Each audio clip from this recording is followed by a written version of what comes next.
നമ്മളിപ്പോൾ ഈ പ്രസവവേദന എന്ന് പറയുന്നുണ്ടല്ലോ, പക്ഷെ ഒരു ആൺകുട്ടിക്ക് എങ്ങനെ അത് എത്രമാത്രം പെയിനായിരിക്കും എന്ന് മനസ്സിലാക്കാം.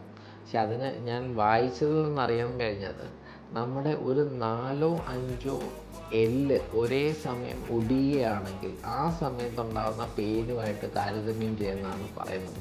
അത്ര കഠിനമായ വേദനയാണ് പ്രസവവേദന എന്നാണ്.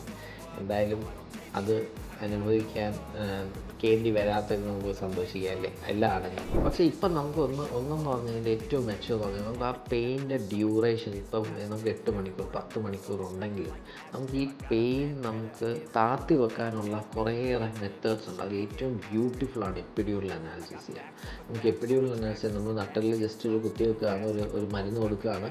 അത് കാരണം എന്ത് പറ്റും, നമ്മുടെ പെയിൻ ഓൾമോസ്റ്റ് ആ ഒരു 10 സെൻറ്റിമീറ്റർ ഡയലറ്റേഷൻ, അതായത് 7-8 മണിക്കൂർ നിൽക്കുന്ന ആ പ്രസവവേദനയിൽ മിക്ക സമയം നമുക്ക് പെയിൻ ഇല്ലാതെ കിടന്നുറങ്ങുന്ന ഗർഭിണികളാണ് നമ്മളിപ്പം കാണുന്നത്. പിന്നെ ആ ഡെലിവറി ചെയ്യുന്ന പുഷ് ചെയ്യുന്ന സമയത്ത് മാത്രം എപ്പിഡ്യൂറൽ അനാൽജസിയുടെ ഡോസ് ഇച്ചിരി കുറയ്ക്കുകയും അപ്പോൾ നമുക്ക് പുഷ് ചെയ്യാൻ സാധിക്കുകയൊക്കെ ചെയ്യും. അപ്പം നമ്മളുടെ ഒരു യഥാർത്ഥ തീവ്ര പെയിൻ ഇപ്പം മിക്കവരും അനുഭവിക്കാറില്ല.